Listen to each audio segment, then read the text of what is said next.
अल्हम्दुलिल्लाह।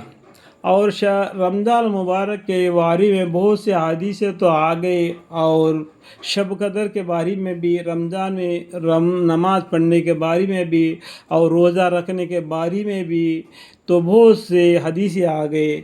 आखिर में क्या होता है कि एतकाफ़ रखना ताक रातों में, कि गांव में कोई एक आदमी मस्जिद में ज़रूर बैठना एतकाफ़ के लिए, तो वरना गांव वाले के ऊपर एक वबाल है कि इसलिए मस्जिद के अंदर एक आदमी अल्लाह की इबादत में मशगूल रहना, इसका मतलब एतकाफ़ है। एतकाफ़ में अपनी औरतों को अपने हाथ तक लगने नहीं देना, ठीक है। ये खुदाबंदी ज़ाबतें हैं, उसको ऐसा ही बेफजूल नहीं समझना, ठीक है। इसके करीब तक भी नहीं जाना कि ये रमज़ान मुबारक का महीना ये एतकाफ़ की चीज़ है। और शादी मुबारक के बारे में बताया कि शादी का मतलब ये है कि अल्लाह का हकाम है, उनको लहू लाबाब नहीं समझना, ठीक है। तो बहुत सी बातें हैं कुरान करीम में, इंसान को अल्लाह ताला ने डराया, धमकाया, समझाया, समझ लेना चाहिए। और रमज़ान मुबारक के आखिर में आता है एतकाफ़ के बारे में, फसल सलासा एतकाफ़ के बयान में।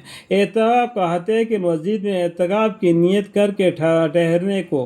हनीफ के नज़दीक, अबू हनीफ़ा रहमतुल्लाह अलैह के नज़दीक इसका 3 किस्में हैं। एक वाजिब जो मन्नत और नज़र की वजह से हो, जैसा कि कोई मन्नत मांग लेता है।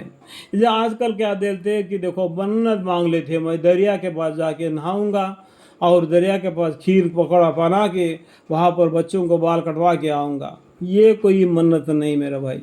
और कोई मन्नत मांग आता है कहा कि अरे बाप रे, दुआ दरगाह शरीफ के पास जाके और वहाँ पर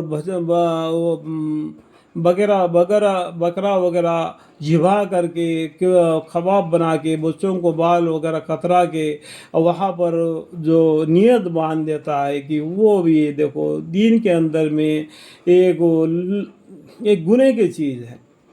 कि एतकाफ़ का नियत भी वैसा है कि एतकाफ़ का नियत भी एक अल्लाह की मर्ज़ी से, देखो अगर मेरा ये मुसीबत आ गया या अल्लाह ये मुसीबत मुझसे टल गया तो मैं 2 दिन के रोज़ा रखूँगा या 2 दिन एतकाफ़ करूँगा, या तेरे रास्ते में 2 दिन, दो तबलीग में निकलते हैं, देखो 2 दिन तेरा रास्ते में तकलीफ के लिए निकलूँगा, 2 लोगों को दीन की तरफ दुआ बुलवाई। इस तरीके से मन्नत मांग लेना। आज लोग मुसलमानों के मन्नतें क्या ना जाने किस तरीके से है, समझ लेना चाहिए हर आदमी, ठीक है। कहने की ज़रूरत नहीं एक दूसरे को, हर आदमी अपने गिरबान में मुंह डाल के देखे तो मालूम पड़ जाए कि मेरा हद क्या तक है। एक वाजिब जो मन्नत और नज़र की वजह से होए, जैसा कि ये कहे कि अगर मेरा फलाना काम हो गया तो उतने दिनों का एतकाफ़ करूँगा, जो मैंने अभी बताया नहीं, या बगैर किसी काम पर मौकूफ़ करने के यूं ही कि कहा ले कि मैंने उतने दिनों का एतकाफ़ अपने ऊपर लाज़म कर लिया, ये वाजिब होता है। और जितने दोनों दिनों की नियत की है उसका पूरा करना ज़रूरी है। जो दिल में इसका मन्नत मांग लिया एतकाफ़ का रमज़ान मुबारक में महीने में, उसका पूरा करना ज़रूरी है। अल्लाह के ऊपर छोड़ देना हर काम को, अल्लाह राज़ी करने वाला है। अल्लाह हमें पैदा किया और हमें चलना फिरना रहना सहना तक का अल्लाह ताला हमारा खबर रखता है। हमारे रोज़ी रोटी अल्लाह हमें पहुंचा देता है। कभी हो अल्लाह ताला भूखा नहीं रखता।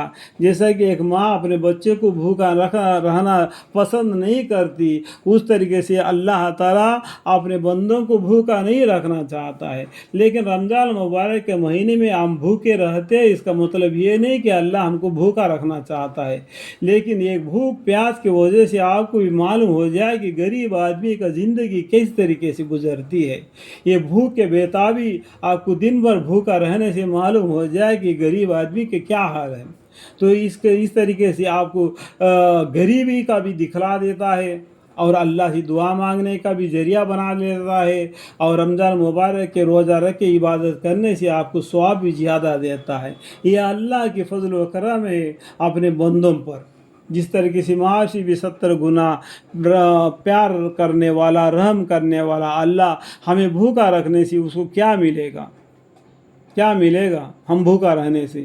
لیکن ایک بہانہ بنا دیا اللہ تعالیٰ نے ہماری امت کے لیے تحفے کے طور پر رمضان المبارک کا مہینہ دے دیا، اس میں تمہیں اللہ کی عبادت کرے تاکہ اس میں آپ کو ثواب زیادہ ملے۔ اگلے امت زیادہ سال زندے رہے تھے، اس امت کی عمر کم ہے، اس کے برابر عمل کرنے کا ثواب ملے، اس نیت نے اللہ تعالیٰ نے رمضان المبارک کا مہینہ ہمیں عطا فرمائی ہماری امت کے لیے۔ اللہ تعالیٰ سب کو سمجھنے کے توفیق عطا فرمائے، آمین۔